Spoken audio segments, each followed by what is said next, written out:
SC రిజర్వేషన్ల వర్గీకరణపై కాంగ్రెస్ ప్రభుత్వ వైఖరిపై AICC కార్యదర్శి సంపత్ కుమార్ కీలక వ్యాఖ్యలు చేశారు. వర్గీకరణను ఖచ్చితంగా సీఎం రేవంత్ రెడ్డి సారథ్యంలోని కాంగ్రెస్ ప్రభుత్వం చేస్తోందన్నారు. ఎస్సీ వర్గీకరణ కోసం ఎంఆర్పీఎస్ వ్యవస్థాపక అధ్యక్షుడు మందకృష్ణ మాదిగ ఎలాంటి ఆందోళన చేయనవసరం లేదని అన్నారు. మాదిగల కోసం సీఎం రేవంత్ రెడ్డి సుప్రీంకోర్టులో వాదనలు వినిపించిన ఏకైక ముఖ్యమంత్రి అని సంపత్ కుమార్ గుర్తు చేశారు.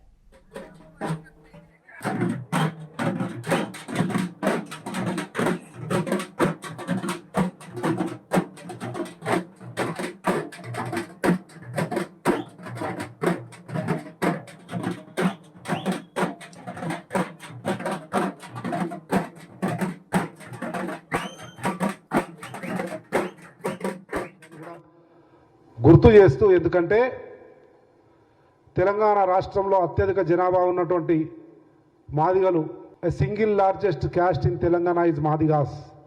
అటువంటి వాళ్ళలో అనుమానాలకు కానీ ఆందోళనలకు కానీ తావివ్వకూడదు అన్నటువంటి ఆలోచనతో ఈరోజు నివృత్తి చేయాల్సినటువంటి బాధ్యతగా కాంగ్రెస్ పార్టీ తరఫున మాట్లాడుతూ ఉన్నాం.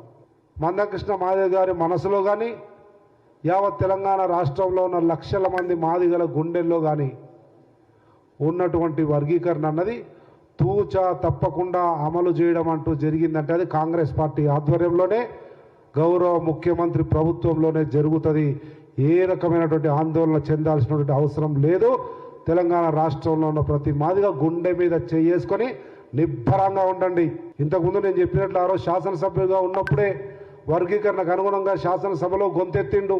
అనేక సందర్భాల్లో ఎంఆర్పీఎస్ దండోరా ఉద్యమానికి అన్ని రకాలుగా అండగా నిలబడ్డాడు రేవంత్ రెడ్డి గారు. వ్యక్తం చేసిన విషయాన్ని కూడా గుర్తు చేస్తూ, ఎందుకంటే తెలంగాణ రాష్ట్రంలో అత్యధిక జనాభా ఉన్నటువంటి మాదిగలు, single largest caste in Telangana is Madigas. అటువంటి వాళ్ళలో అనుమానాలకు కానీ ఆందోళనలకు కానీ తావివ్వకూడదు అన్నటువంటి ఆలోచనతో ఈరోజు నివృత్తి చేయాల్సినటువంటి బాధ్యతగా కాంగ్రెస్ పార్టీ తరఫున మాట్లాడుతూ ఉన్నాం. మందకృష్ణ మాదిగ గారి మనసులో కానీ యావత్ తెలంగాణ రాష్ట్రంలో ఉన్న లక్షల మంది మాదిగల గుండెల్లో కానీ